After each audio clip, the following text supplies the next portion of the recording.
princess shall indeed grow in grace and beauty, beloved by all who meet her.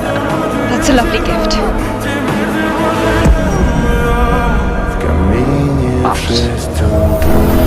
Before the sun sets on her 16th birthday, she will fall into a sleep like death. The princess can be woken by true love's kiss.